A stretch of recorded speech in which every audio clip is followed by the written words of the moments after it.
Should the Vols just rest Cooper Mays for the Florida game? Should they go ahead and say Virginia beatable with Caleb Calhoun at center? Austin Peay beatable with Caleb Calhoun at center? Should the Vols rest Cooper Mays, Tennessee center, who's supposed to be out 13 more days? We're going to do a countdown. Should the Vols rest him for the Florida game? I want to say yes, but I remember this happening one other time, 2002, different position. But remember, Tennessee rested Kelly Washington for the first 2 games for the Florida game, and then Kelly Washington came out, and it didn't stop them from losing to Florida. Totally different scenario. That was the rain, so where Casey Clausen didn't know how to snap the ball in the rain. Yeah, that was when they had the new football. Travis, you talk about I'm reaching. They had the new football that was slick as glass when you put water on it. I remember Philip Fulmer the Monday after dunking the footballs and filling them. I was like, we've really gone elementary, haven't we? We've gone way back old school to checking the slickness of the football. Okay, I love you. I think that's a little bit of a reach. Here's why I rest him. Because if everything goes well at Florida, all the goals are still on the table. And arguably they are, even if you lost at Florida.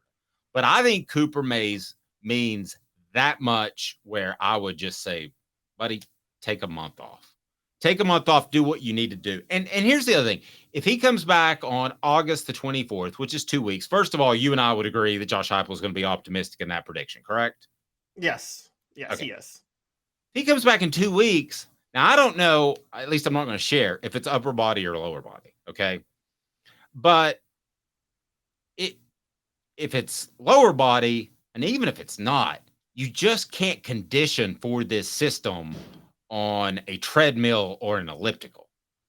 So would he be in complete game shape for Virginia if he just came back? And you remember, they'll take it really easy on Tennessee's football players the 3 days leading into game week.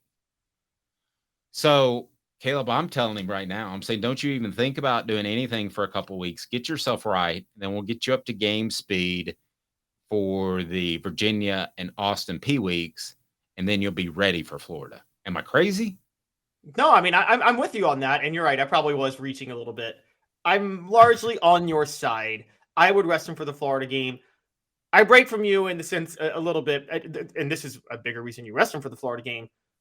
The sky will fall if Tennessee loses to Florida. I'm sorry, the sky will fall, and it should. This is one of those games you can't afford to lose this game. Florida is down. They had a miserable loss season. I remember 2012 when Tennessee cracked the top 25 at 2-0 with Dooley, and this was supposed to be like the breakout year for Dooley, his 3rd year. And Florida was coming to town game day, and Dooley said, if we lose, the sky's not going to fall. We'll regroup. And in my mind, I'm like, no, Derek, if you lose, the sky's going to fall. This is one of those type of Florida games where the sky will fall if Tennessee loses to Florida. I'm just going to say that. It will cast a pall on the season immediately in September. I'm not saying both these teams are poised to play for SEC titles. Well, Tennessee is in that position.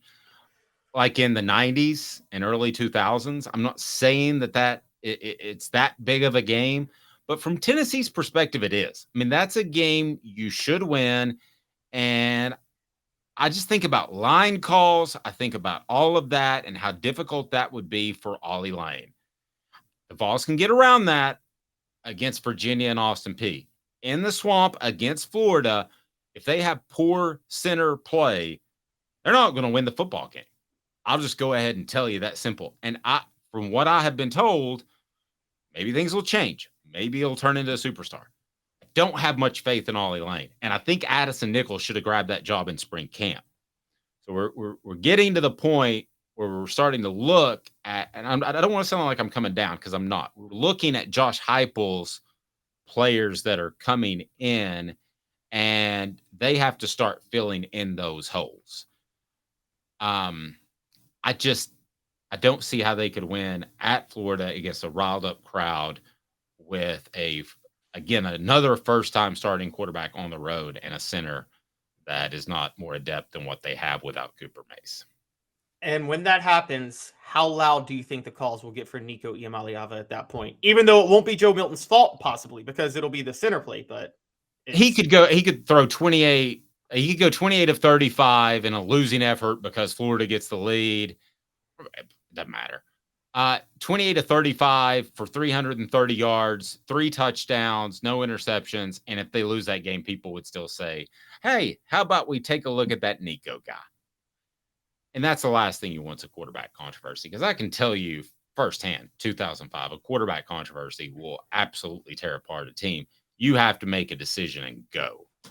But as we mentioned earlier in those quotes, I'm not sure the decision has 100% been made. All right, so we both agree. Should the Vols rest Coop for the Florida game? Travis says losing Cooper for any game definitely changes Joe's play as well. I agree, and I want Joe to succeed. And I think they can. I think they can beat Austin Peay and Virginia easily. Don't think they can beat Florida on the road. Joe's going to be great. Go ahead. A big point on this. In 2021, I railed against Hendon Hooker's pocket presence. I thought it was terrible. I touted the dramatic improvement of it last year. Now I'm starting to think, was some of that because Cooper Mays was healthy last year? Did that make his pocket presence look a lot better? Absolutely. 110,000%. He was injured often in 2001. 21. No. Yeah, 21. I completely agree. I think it was a huge part. Go ahead and hit that like button. Make sure your notifications are on. If you haven't subscribed, do so and tell a friend. We're almost at a 2,500 mark, and I know it's just a vanity number, but it would be cool to get to 2,500 or maybe even, let's say, 3,000 before the season starts. Let's throw high goals out there. I need you to tell friends, and when you see the show, I need you to share it because we're getting huge. I still need to get that drop from Donald Trump. I won't share my politics with you, but I do like making fun of both sides.